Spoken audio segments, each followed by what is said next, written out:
O que deu certo a partir de 64? Bom, no bom sentido, tivemos nosso apogeu econômico no começo dos anos 1970. A gente viveu um milagre econômico impulsionado pelo expansionismo de obras públicas, balança comercial superavitária, chegada de grandes indústrias vitaminadas pelo capital norte-americano. Os Estados Unidos precisavam financiar o governo militar e o fizeram magistralmente, mas nossos presidentes militares também deram conta do recado, isso é inegável. Escolheram bons gabinetes e gestores que, sem qualquer controle de gastos financeiros, sem Ministério Público fiscalizando, sem leis impondo regras orçamentárias, protegeram ao capital privado. Para isso, todavia, esvaziaram os cofres públicos e nos tornaram dependentes de empréstimos internacionais. A gente só conseguiu cortar parcialmente esse cordão umbilical bancário nos anos FHC. Segurança pública era muito melhor do que hoje, mas muito melhor mesmo.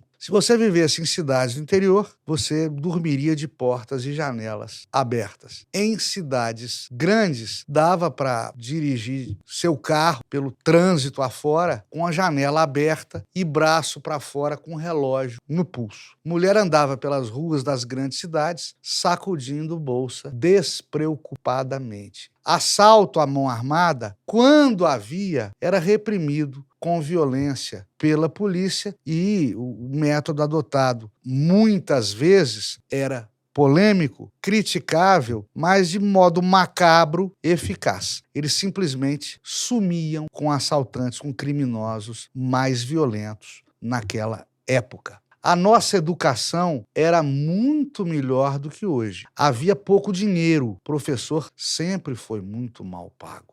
Mas eles eram bem formados e formavam bem. Alunos, naquela época, eram reprovados e obrigados a repetir ano. Mestres em sala de aula tinham o poder de pais e pais não enchiam o saco da escola quando seus filhos eram admoestados, suspensos ou reprovados.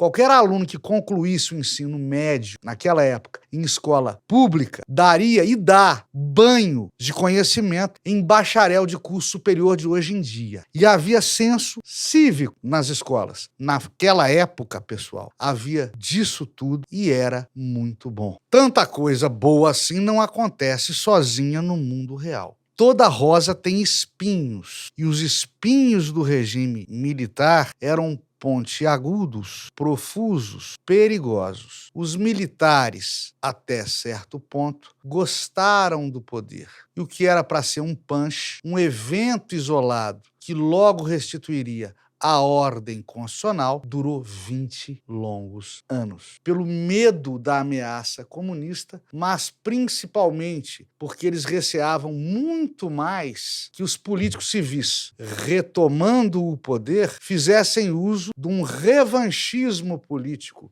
ou de um revisionismo histórico e os tornassem de heróis de 64 vilões pósteros, dado esse revisionismo histórico. Foi mais ou menos o mesmo argumento que utilizaram os militares de agora para não aderir a um GLO, uma ação da lei e da ordem, que eventualmente poderia apear do poder Luiz Inácio Lula da Silva, já no historicamente famoso 8 de janeiro de 2023. Foi o mesmo argumento. Eles não queriam passar o poder logo por receio do perigo comunista e por receio de serem alvo de revanche por parte dos políticos civis, dos líderes da sociedade civil, que recuperassem a plenitude dos seus direitos políticos com o retorno de um Estado garantista, de um Estado democrático. Esse era o receio dos militares do governo brasileiro durante o regime que se inaugurou em 1964. Dê o seu like,